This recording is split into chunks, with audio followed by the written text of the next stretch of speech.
Eftel était un mage d'âge mûr qui avait passé près de 40 ans à étudier la magie de la foudre afin de pouvoir vaincre le seigneur démon aux côtés des autres grands héros. Normalement, ce serait le moment où il serait rejeté et trahi pour être le membre le plus faible du groupe de héros, mais pour une fois, les habitants du royaume sont réellement reconnaissants pour sa contribution. Lorsque le roi les remercie pour leur grand effort dans l'arrêt de l'invasion des démons, il annonce leur récompense. En récompense de leur bravoure, le roi leur dit qu'il va leur conférer le plus grand titre que quiconque dans le royaume puisse avoir, le titre d'empereur. Eftel est choqué d'entendre cela, car le titre d'empereur est généralement quelque chose que seuls les nobles peuvent recevoir, et encore, c'est extrêmement rare, donc pour lui, recevoir un tel titre est véritablement un grand honneur. Après avoir couronné les héros de l'eau, du feu et de la terre en tant qu'empereur, il passe ensuite à Eftel, et il dit que bien qu'Eftel ne soit peut-être pas le plus puissant des mages, tout le monde reconnaît que le groupe de héros n'aurait jamais pu gagner sans son aide. Ainsi, lui aussi recevra le titre d'empereur, et Eftel est plus heureux que jamais, car ce moment rend tous les sacrifices qu'il a faits pour son entraînement digne de ce nom.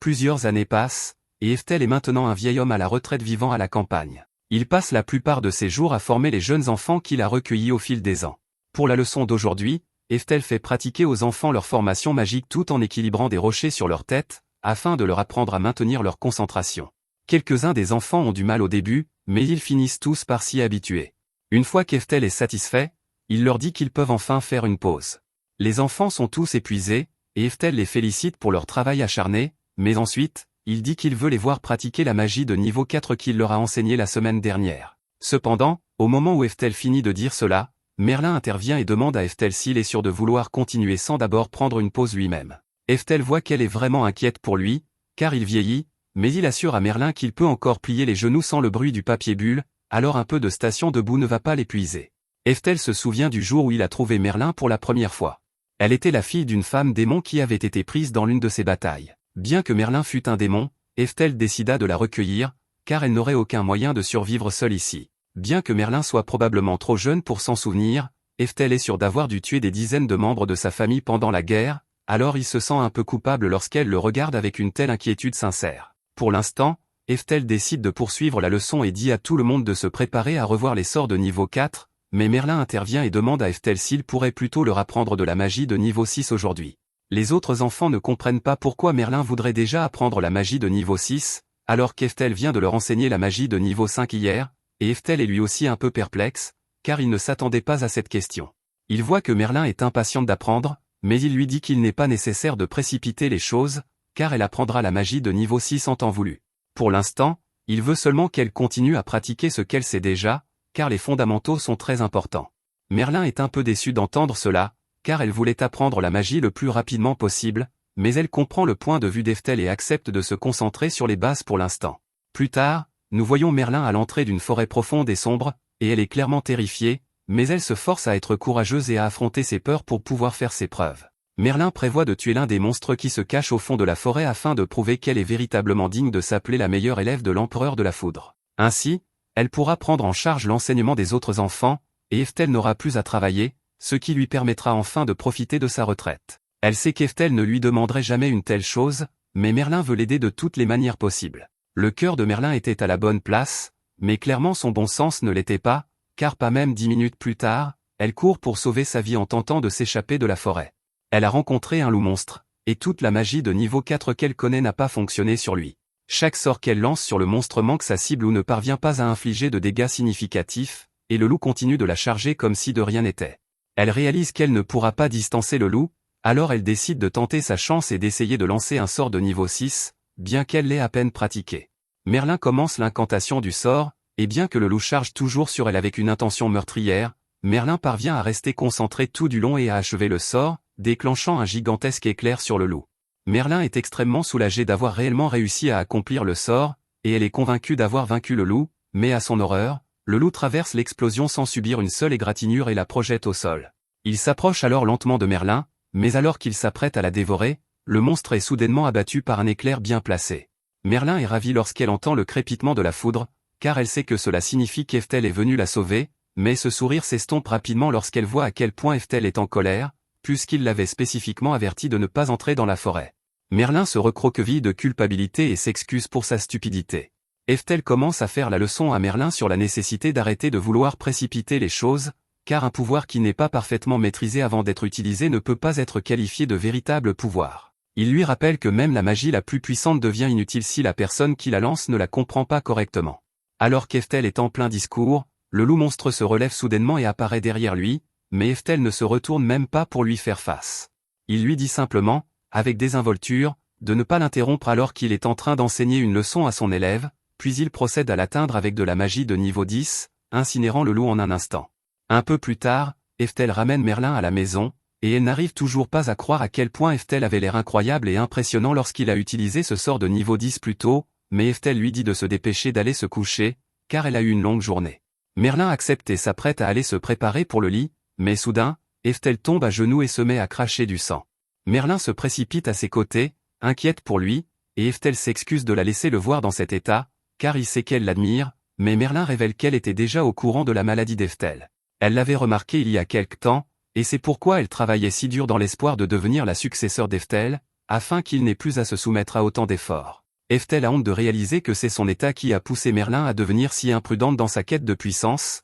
mais il lui dit qu'il ne lui reste plus beaucoup de temps, donc il ne peut pas se permettre de gaspiller une seule minute à se reposer. Merlin ne comprend pas pourquoi Eftel insiste encore autant pour travailler alors qu'il est si malade, alors Eftel explique qu'il veut être celui qui enseignera la prochaine génération de mages comme Merlin et les autres enfants. Il fut un temps où Eftel voulait devenir le plus puissant mage de tous les temps, mais il a déjà accepté que cela n'arrivera jamais, alors il fait de son mieux pour former la prochaine génération. Merlin ne comprend pas ce qu'Eftel veut dire par là, puisqu'il est clairement très fort, et Eftel est conscient qu'il est effectivement plus puissant que la plupart des mages, mais il n'a aucune chance d'atteindre le sommet, car les autres empereurs sont tous plus jeunes, plus forts et plus talentueux que lui. Le lendemain matin, de bonne heure, l'un des élèves d'Eftel frappe à sa porte pour lui annoncer une très bonne nouvelle. Apparemment, l'empereur de la flamme vient de publier ses recherches sur une méthode pour discerner avec précision l'aptitude magique d'un mage. Eftel est choqué d'apprendre cela et s'empare du journal pour le lire lui-même, et effectivement, l'article de recherche détaille la manière parfaite de tester l'aptitude d'un mage. Eftel est impressionné que l'empereur de la flamme ait pu trouver quelque chose comme cela, car c'est une découverte révolutionnaire, et Eftel veut vraiment l'essayer, alors il demande à tout le monde de se rassembler. Un peu plus tard, tout le monde se retrouve dans le laboratoire pour effectuer le test d'aptitude, et après avoir préparé tous les matériaux indiqués par la recherche, Eftel décide de commencer par vérifier l'aptitude de Merlin. Pour ce faire, il place 4 mèches de ses cheveux dans 4 éprouvettes différentes, et au bout d'un moment, elles changent toutes de couleur, les éprouvettes bleues et vertes brillant particulièrement intensément. Selon la recherche, une lueur aussi brillante signifie que Merlin possède un talent de rang S à la fois en magie de l'eau et du vent, ce que tout le monde trouve tout à fait approprié pour quelqu'un d'aussi talentueux que Merlin. Quant au flacon rouge et brun plus terne, il signifie qu'elle a un talent de rang B et C en magie de la terre et du feu. Pendant que les autres parlent de la qualité de cette découverte, Eftel réalise que ce test est effectivement précis à 100%, car il correspond parfaitement à tout ce qu'il a observé de l'entraînement de Merlin depuis son plus jeune âge. Actuellement, la seule façon pour les mages de découvrir leur aptitude est de pratiquer toutes les formes de magie jusqu'à ce qu'une ou deux d'entre elles surpassent les autres,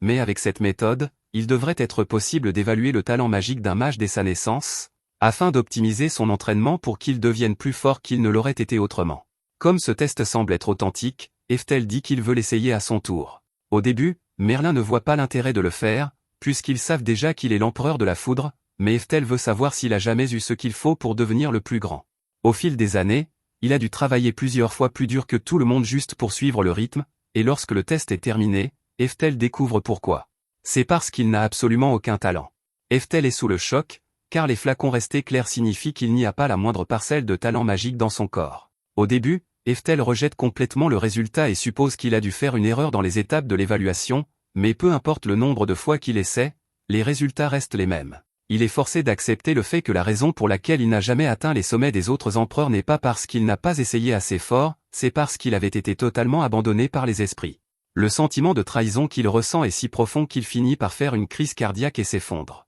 Quelque temps plus tard, Eftel est alité alors que son état s'aggrave, et dans ces derniers instants, il maudit l'injustice de sa vie, car il n'a cessé d'espérer et de croire qu'en travaillant dur, il pourrait devenir le plus grand mage de tous les temps, mais il s'avère que son rêve était voué à l'échec dès le départ. Peu après, Eftel meurt enfin, mais à sa mort, sa compétence de seconde réincarnation s'active, et il est transporté dans le royaume céleste pour rencontrer la déesse de la réincarnation. Eftel avait complètement oublié qu'il possédait cette compétence, puisqu'il avait été réincarné dans ce monde il y a plus de 50 ans, et maintenant il se sent un peu bête d'avoir pleuré sur son lit de mort il y a un instant. La déesse de la réincarnation souhaite la bienvenue à Eftel, car cela fait longtemps qu'elle ne l'a pas vu, et elle dit être très impressionnée par le chemin qu'il a parcouru dans cette vie, malgré le fait que son corps n'avait aucun talent magique. Mais cela mis à part, il est temps pour la seconde réincarnation d'Eftel, alors la déesse lui demande s'il aimerait qu'elle lui accorde une compétence de croissance 2 fois plus rapide, afin qu'il n'ait pas à souffrir d'un goulot d'étranglement la prochaine fois, mais Eftel dit qu'il n'y a pas besoin,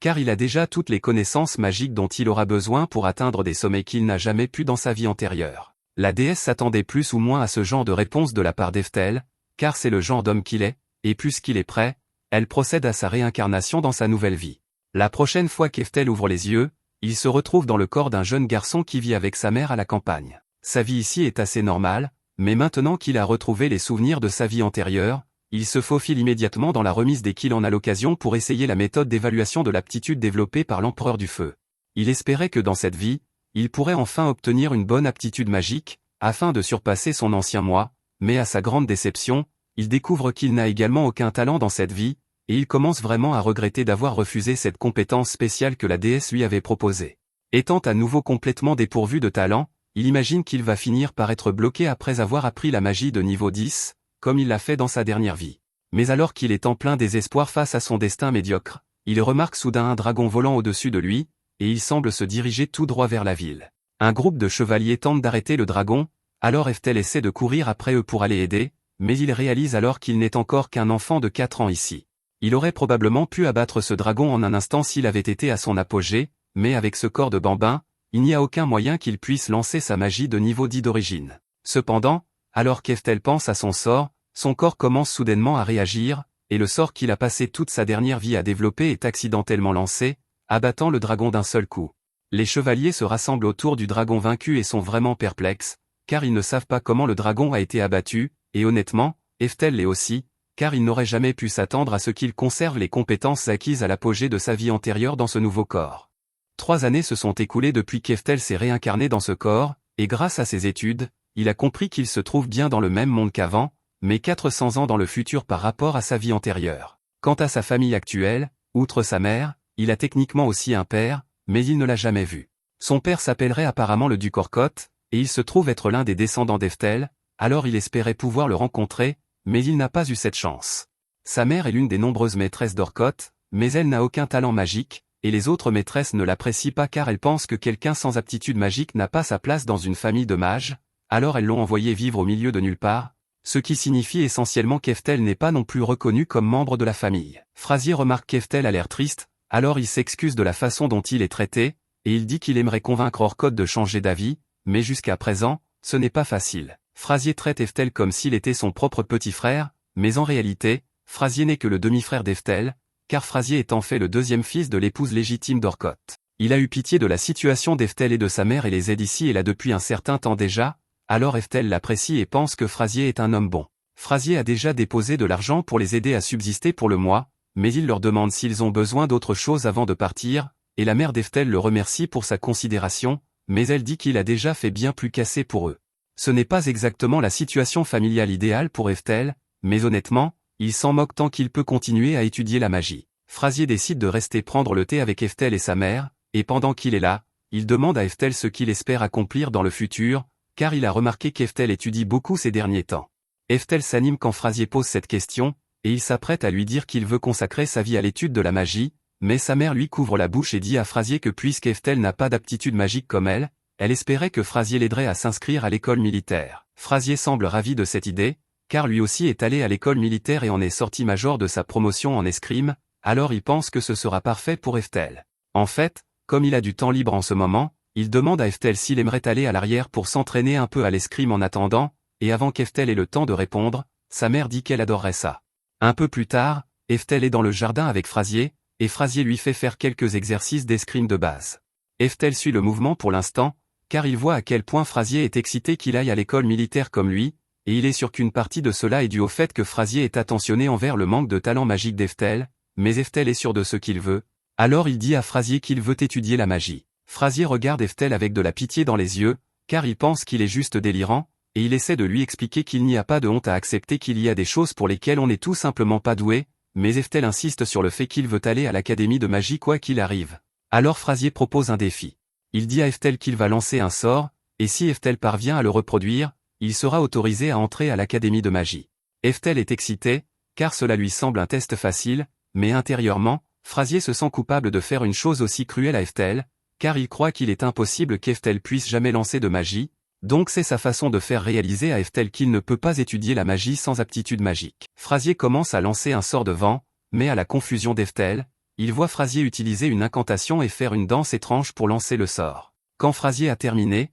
il lance une lame de vent qui fend un arbre en plein tronc, et il est impressionné par lui-même, car lancer un tel sort demande beaucoup d'efforts. Il pensait qu'Eftel serait bouche bée après avoir vu sa performance, mais Eftel n'a pas l'air impressionné du tout. Il agite alors la main et lance son propre sort de vent, sauf que le sort d'Eftel est bien plus puissant que celui de Frazier et dégage facilement une grande partie de la forêt. Pendant une seconde, Eftel craint d'avoir fait une erreur, car Frazier lui a demandé de reproduire le sort qu'il a lancé, et alors que le sort de Frazier n'était que de niveau 2, Eftel s'est laissé emporter et a fait son sort de niveau 4. Frazier reste sans voix quand il entend que ce qu'Eftel vient d'utiliser était de la magie de niveau 4, car à cette époque, les sorts de niveau 4 sont considérés comme de la magie avancée, et il ne comprend pas comment un enfant de 7 ans comme Eftel a pu apprendre une chose pareille. Eftel est un peu confus par ce que Frazier vient de dire, car il se souvient clairement que la magie de niveau 4 était classée comme de la magie de bas niveau à son époque, et il peut encore aller jusqu'au niveau 10, donc il doit y avoir quelque chose qui cloche. Entendre Eftel dire qu'il peut utiliser de la magie de niveau 10 est trop pour le cerveau de Frazier,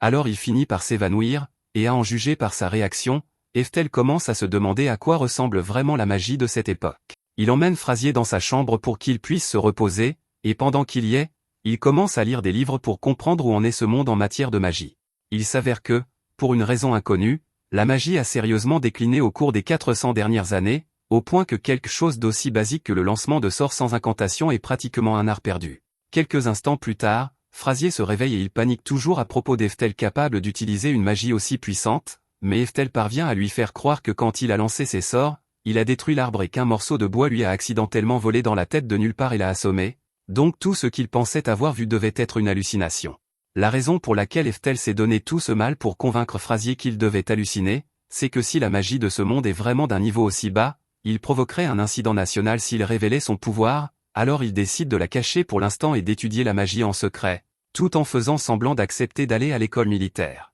Ou du moins, c'était le plan au début, mais pendant l'entraînement, Eftel s'est fait battre par Frazier tellement de fois que cela l'a rendu furieux, et il a commencé à vouloir sincèrement s'améliorer à l'escrime juste pour pouvoir se venger de Frazier. À l'âge de 10 ans, Eftel avait pleinement adopté l'escrime, et ses compétences avaient atteint un point tel qu'il pouvait maintenant découper une bûche en plein vol avec rien qu'une épée en bois. Certes, la magie est cool, mais utiliser une épée est aussi plutôt amusant, et maintenant qu'il y pense, devenir un épéiste magicien est une option, donc il peut simplement s'entraîner aux deux en même temps. Un peu plus tard, Frazier arrive à la recherche d'Eftel, car c'est l'heure de leur séance d'entraînement habituelle, et Eftel dit qu'il arrive, mais il s'avère que Frazier avait prévu quelque chose de spécial pour la séance d'aujourd'hui. Il dit qu'il a amené un instructeur invité aujourd'hui, et alors qu'il dit cela, Eftel remarque qu'il s'est soudainement fait très sombre autour de lui. Il se retourne alors et trouve une montagne d'hommes debout derrière lui, et il est d'abord surpris, car il ne s'attendait pas à voir quelqu'un comme lui, mais Frazier le présente comme Moria et explique à Eftel qu'il va être son instructeur d'escrime spécial.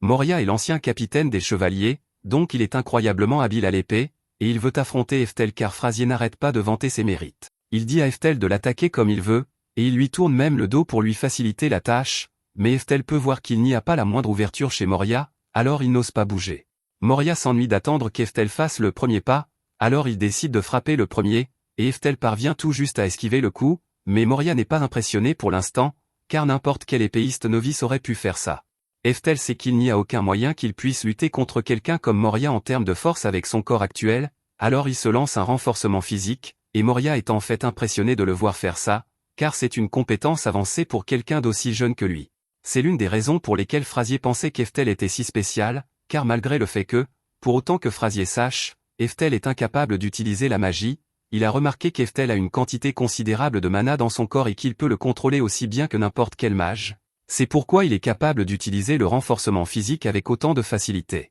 Eftel a peut-être du mal contre Moria en ce moment, mais en vérité, s'il le voulait, il aurait pu éliminer Moria immédiatement en utilisant la magie, cependant, il essaie de garder sa magie secrète, et en plus, il ne veut pas gagner comme ça, il veut gagner par le mérite de ses compétences martiales. Il se rue à nouveau sur Moria, mais Moria contrecarre avec un coup lourd, et bien qu'Eftel parvienne à le bloquer, il est toujours poussé vers le bas sous le poids du coup. Moria pense que c'est le checkmat, car même avec le renforcement physique, Eftel n'est pas assez fort pour le dominer dans un affrontement direct, mais à sa surprise, en plein choc, Eftel balance soudainement son épée sur le côté, faisant glisser Moria vers l'avant, et Eftel utilise alors l'élan de Moria contre lui pour le projeter au sol par un judo trop haut. Moria a du mal à croire ce qui vient de se passer, mais il est assez homme pour admettre quand il a perdu loyalement, alors il félicite Eftel pour sa victoire et lui dit qu'il a réussi le test. Eftel ne sait pas de quoi il parle, car il pensait que ce n'était qu'un combat amical ordinaire, mais Frazier explique qu'il a en fait amené Moria ici pour le tester, car Moria est le directeur de l'école militaire,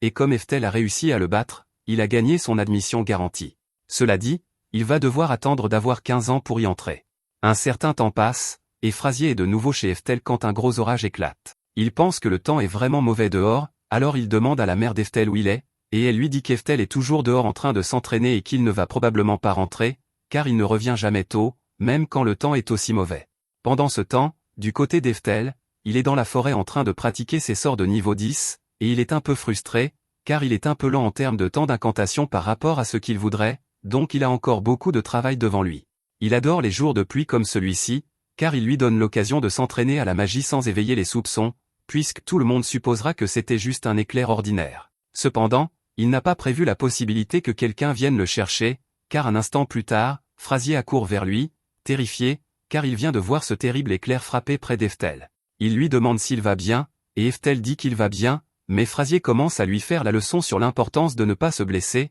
car il entrera à l'école militaire l'année prochaine. Entendre Frazier parler de l'école militaire rappelle à Eftel qu'il ne lui reste plus beaucoup de temps, et bien qu'il n'en ait pas discuté avec sa mère ou Frazier, il a décidé qu'il ne peut pas aller à l'école militaire. Il comprend qu'avec les tests d'aptitude magique courants, il sera difficile d'entrer à l'académie de magie, mais il veut quand même essayer. Cependant, il ne sait pas comment expliquer cela à Frazier et à sa mère, alors il a décidé de quitter la maison juste avant d'être censé rejoindre l'école militaire. Mais alors qu'il pensait à cela, Frazier a soudainement dit qu'il avait une bonne nouvelle pour Eftel. Après avoir entendu parler de son habileté à l'épée, son père a finalement décidé qu'il voulait le voir. Eftel, personnellement, ne voulait pas vraiment rencontrer son père à ce stade, car il avait déjà été ignoré pendant 14 ans, donc quelle que soit la relation qu'il avait espéré cultiver, elle était déjà morte, mais il voit à quel point sa mère et Frazier sont heureux à ce sujet, et il ne veut pas les rendre tristes, alors il accepte la rencontre. Cependant, il ne tarde pas à regretter cette décision, car il découvre que son père est un parfait crétin. Il n'a jamais cessé de considérer Eftel comme un raté, et la seule raison pour laquelle il l'a convoqué était pour lui dire qu'il ne paierait plus aucune pension alimentaire pour Eftel, puisqu'il a obtenu une bourse pour l'école militaire, et pendant qu'il est là, il demande également à l'un de ses autres fils de faire un combat d'entraînement avec Eftel, avec l'intention de le blesser juste parce qu'il ne l'aime pas. Ils sortent tous alors que le duel est sur le point de commencer, mais avant qu'il ne commence, Frazier prévient Eftel que, même si ceci est censé être un combat d'entraînement, il doit tout de même faire attention, parce que Yohim, là-bas, est en réalité très compétent, et il est également d'une cruauté insupportable. Alors Frazier dit à Eftel que, s'il sent qu'il ne peut pas gagner, il doit immédiatement se rendre pour éviter de se faire blesser. Eftel remercie Frazier pour l'avertissement et entre dans le ring avec Yohim, et Yohim est en réalité assez surpris qu'Eftel ne se soit pas enfui, mais Eftel dit qu'il n'en a aucune intention. Yohim lance alors une épée vers Eftel pour qu'il l'utilise dans le duel, mais quand Eftel l'attrape, il réalise qu'elle est beaucoup plus lourde que les épées d'entraînement auxquelles il est habitué. Yohim rit et dit que ces épées sont fabriquées à partir de son bois dur spécial, et qu'elles sont assez lourdes pour qu'un coup solide de l'une d'elles puisse facilement briser un os ou vous défoncer le crâne. Il a évidemment dit cela dans l'intention d'intimider Eftel, mais il n'est pas du tout perturbé, et cela énerve Yohim, alors il commence à insulter Eftel et sa mère dans un langage très coloré. Eftel peut supporter les insultes dirigées contre lui, mais il refuse de tolérer un tel manque de respect envers sa mère, et il a vraiment honte que des raclures telles que Yohim et son père soient issus de sa lignée. La rage qui émane de lui est si intense que même Yohim sent que quelque chose est différent chez lui, et alors que le duel commence, Eftel charge immédiatement Yohim, visant directement sa tête. Yohim parvient tout juste à esquiver par pure chance, et Eftel est surpris d'avoir réellement été si près de le toucher, car, avec la façon dont les autres vantaient Yohim, il s'attendait à ce qu'il oppose plus de résistance. Eftel porte quelques frappes supplémentaires pour tester les limites de Yohim, et Yohim est en grande difficulté ici. Il parvient tout juste à bloquer la dernière frappe d'Eftel, mais tout ce qu'Eftel vient de faire était sans utiliser sa magie de renforcement physique, donc une fois qu'il active le renforcement physique, il pousse sans effort son épée vers le visage de Yohim et le fait tomber au sol. Pendant que Yohim est étendu là, meurtri et contusionné, incrédule, Eftel l'avertit que, s'il insulte à nouveau sa mère, il sera tué pour cela, et il ne plaisante absolument pas à ce sujet. Quoi qu'il en soit, maintenant que le duel est terminé, Eftel dit qu'il n'y a plus rien à faire ici, alors il demande à sa mère si elle est prête à partir. La mère d'Eftel est un peu choquée par tout ce qui vient de se passer, car elle a du mal à croire que son fils soit vraiment aussi fort, mais elle est tout de même extrêmement fière de lui. Après cela, les choses reviennent à peu près à la normale, et Eftel est honnêtement surpris par le calme qui règne, car il s'attend pleinement à ce que son père tente quelque chose pour se venger de ce qui s'est passé l'autre jour, mais jusqu'à présent, rien ne s'est produit. Juste à ce moment-là, on frappe fort à la porte, alors Eftel et sa mère vont ouvrir, et ils sont choqués de voir Moria et Frasier se tenir là avec un bébé dans les bras. Ils demandent ce qui se passe et pourquoi ils ont un bébé avec eux, alors Frasier explique que c'est une très longue histoire. Ils avaient récemment fait des efforts pour renforcer la sécurité autour de la capitale, car, selon les renseignements qu'ils avaient reçus, quelqu'un prévoyait d'assassiner le prince. Cependant, juste à ce moment-là, l'un des chevaliers est entré en courant pour informer tout le monde que des barbares étaient entrés dans la ville, ils étaient donc déjà trop tard. Il était clair que le but ultime des barbares était de tuer le prince, alors Moria et Frasier ont pris le prince et se sont enfuis vers l'endroit le plus sûr auquel ils pouvaient penser, qui était. Ici, la raison pour laquelle le prince est visé en premier lieu est que l'ancien roi de cette nation avait 2 fils, et bien que la tradition veuille généralement que le fils aîné hérite du trône, comme le second fils était beaucoup plus talentueux à l'époque, le second fils est devenu le roi actuel et le fils aîné est devenu le ministre de la couronne. Jusqu'à récemment, le second fils n'avait pas d'héritier mâle pour lui succéder en tant que roi, donc pendant longtemps, il avait semblé que le fils du premier fils deviendrait le prochain roi, mais par chance, le second fils a finalement réussi à avoir son fils, et maintenant le premier fils veut éliminer le fils du second fils pour que son propre fils puisse devenir roi. Ça fait beaucoup de fils. Essentiellement, le ministre veut que le fils du roi actuel meure, donc il prévoit de le tuer, et Frasier a des raisons de croire que leur père est impliqué là-dedans, car c'est lui qui a le plus à gagner si le fils du ministre devenait roi. Il est hors de question de ramener le prince à la capitale dans ces conditions, alors Frasier prévoit de traverser la frontière et d'aller aussi loin que possible pour s'assurer que le prince reste en sécurité. Le lendemain matin, Moria et Frasier se préparent à se diriger vers la frontière avec le prince, mais avant qu'ils ne partent, Eftel surgit soudainement en tenue complète et dit qu'il veut venir aussi. La mère d'Eftel est choquée de l'entendre dire cela, mais Moria est en réalité ravie qu'Eftel veuille venir, car ils auront besoin de toute l'aide possible. Eftel ne ressentirait normalement pas le besoin de s'impliquer personnellement dans une telle situation, mais il se souvient combien le roi de cette nation l'a bien traité dans sa vie antérieure, alors il veut rendre cette gentillesse en prenant soin de ses descendants pour lui, d'autant plus que son père contribue apparemment au complot d'assassinat. Alors il dit au revoir à sa mère pour l'instant, et ils commencent tous à se diriger ensemble vers la frontière. Alors qu'Eftel et les autres traversent les bois, ils entendent soudainement un bruit de fracas puissant à proximité, presque comme du tonnerre, et ils ne sont pas sûrs de ce que c'est, mais ils savent que cela ne peut pas être bon, alors ils accélèrent le pas pour tenter de s'échapper avant que l'ennemi ne les rattrape. Cependant, à leur horreur, alors qu'ils sont sur le point de sortir de la forêt, Frasier aperçoit toute une armée de mages postés là-bas qui les attend, et l'armée en question n'est autre que la division de mages personnels du père d'Eftel. Orko s'attendait à ce que Frasier et les autres tentent de s'enfuir du royaume avec le prince dans cette direction, alors il a mis en place un blocus pour les arrêter. Frasier et Moria pensent qu'ils devraient faire demi-tour et trouver un autre moyen de passer la frontière, mais malheureusement pour eux, le bruit de fracas qu'ils ont entendu plus tôt était un sort de la division de mages d'Orko, et ils utilisent ce sort pour mettre le feu à une grande partie de la forêt, donc ils n'ont nulle part où fuir. Ils ne peuvent pas non plus rester ici, car, avec le temps, le feu se propagera de plus en plus jusqu'à ce qu'il les oblige à sortir de la forêt et à tomber entre les mains d'Orko, donc ils doivent trouver un plan d'action rapidement. Frasier pense que ce serait une bonne idée qu'il aille là-bas seul et parle à Orko, car, en tant que fils d'Orko, il n'y a aucun moyen qu'il l'attaque à vue, et il pourrait même être disposé à écouter la raison. Moria et Eftel ne pensent pas que ce soit une bonne idée, et ils le disent à Frasier, mais Frasier est convaincu que son père n'est pas un mauvais homme au fond, alors il décide de poursuivre la négociation. Il sort de la forêt les bras levés pour montrer qu'il n'est pas armé, et il demande à parler à Orko. Il lui dit qu'il n'est pas trop tard pour qu'il arrête tout cela et abandonne le complot d'assassinat, afin qu'ils puissent tous retourner ensemble à la capitale, et quand Orko entend Frasier dire cela, il décide de descendre pour le rencontrer face à face. Frasier est heureux, car il suppose que cela doit signifier qu'Orko comprend ce qu'il dit et est disposé à renoncer à l'assassinat, mais en réalité, Orko voulait juste s'approcher de Frasier pour pouvoir utiliser un dispositif magique de foudre afin de l'assommer. Pendant que Frasier est inconscient sur le sol, Orko ordonne alors à ses mages de combiner leur magie dans la machine magique spéciale pour lancer un sort de foudre de niveau 6 directement sur le corps de Frasier, ce qui semble excessif quand on considère que la magie de niveau 6 est la magie la plus puissante qu'ils aient. Malheureusement, Eftel était trop loin pour sauver Frasier, et il n'arrive pas à croire qu'Orko tuerait ainsi son fils de sang-froid, tout cela pour tuer un bébé dans une stupide lutte de pouvoir. Il avait l'intention de faire comme si Orko n'existait pas et de vivre sa vie en l'évitant avant cela, mais maintenant, Eftel a décidé qu'Orko et tous ceux qui lui sont associés ne sont que des cafards minables et doivent être exterminés avant qu'ils ne causent plus de mal. Il s'avance sur le champ de bataille pour régler cela une fois pour toutes, et la première chose qu'il fait est de lancer un sort de glace de niveau 9 pour éteindre toutes les flammes. Orko et ses hommes sont sous le choc lorsqu'ils voient Eftel faire cela, car ils n'ont jamais vu de magie de niveau 9 auparavant, et encore moins vu quelqu'un la lancer aussi facilement tout seul. Orko crie à ses hommes d'attaquer Eftel immédiatement, alors ils préparent tous leurs sorts de flèches explosives de niveau 5 et tirent sur Eftel, mais à leur grand choc, il reste debout complètement indemne, même s'il a été touché directement. Eftel est déçu par l'air choqué sur leur visage, car cela signifie qu'ils n'ont aucune idée de la magie de bouclier constamment active non plus, et si c'est le cas, alors la magie de cette époque a vraiment plus décliné qu'ils ne le pensaient. Orko n'arrive pas à croire qu'Eftel ait vraiment survécu à cela, mais il refuse d'abandonner, alors il ordonne à ses mages de préparer un autre sort de niveau 6 pour Eftel, mais alors qu'ils le font, Eftel a à peine besoin de lever le petit doigt pour annuler complètement le sort. Puisque la magie de niveau 6 est le sort le plus puissant qu'ils aient, le voir l'annuler si facilement brise complètement le moral des soldats.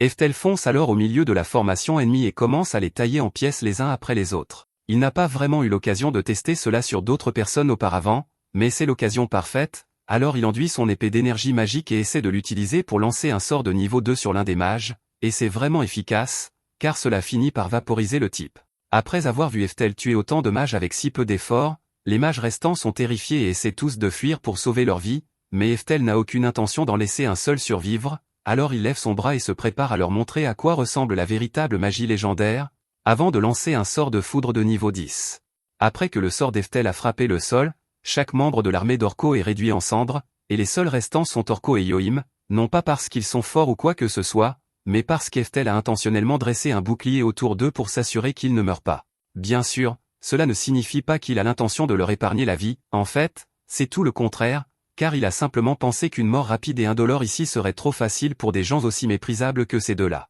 Alors il prévoit de les ramener à la capitale pour qu'ils répondent de leurs crimes devant la justice, et, étant donné que leur crime est une tentative d'assassinat sur un prince, Eftel sait que cela ne se passera pas bien pour eux. Comme prévu, après qu'Orko et Yoim ont été remis aux autorités, ils sont torturés puis exécutés publiquement pour leurs crimes, donc Eftel n'aura pas à s'inquiéter qu'ils causent plus de problèmes. Quant à Frazier, il a en réalité survécu à l'attaque, et tout cela grâce à un collier magique spécial transmis dans la famille depuis des générations. Eftel se souvient que ce collier lui appartenait dans sa vie antérieure, et il est heureux qu'il ait finalement sauvé la vie de Frazier. On avait parlé de dépouiller Orko de son titre de duc après sa mort en raison de la nature de ses crimes, mais puisque Frazier avait risqué sa vie pour protéger le prince, il a plutôt été décidé que Frazier reprendrait le domaine familial et en deviendrait le nouveau chef. Quant à Eftel, il décide finalement de révéler la vérité sur ses véritables capacités magiques à Frazier et Moria, car il mérite de connaître la vérité, mais il garde toujours secrète la partie concernant sa réincarnation. Ils restent tous deux sans voix lorsqu'ils voient ce qu'Eftel peut faire, et Eftel s'excuse de ne pas leur avoir dit plus tôt, mais ils disent tous les deux que ce n'est pas un problème, car ils comprennent pourquoi ils ne voudraient pas révéler ce genre de pouvoir. Si les gens découvraient qu'il peut faire ce genre de choses, cela provoquerait un chaos absolu. Ils demandent à Eftel ce qu'il compte faire maintenant, alors il les informe qu'il veut aller à l'école de magie. Ils sont tous deux surpris qu'ils choisissent d'aller à l'école de magie, alors même qu'il est déjà si fort, mais Eftel dit qu'il veut devenir encore plus fort qu'il ne l'est déjà, et les deux sont prêts à le soutenir jusqu'au bout.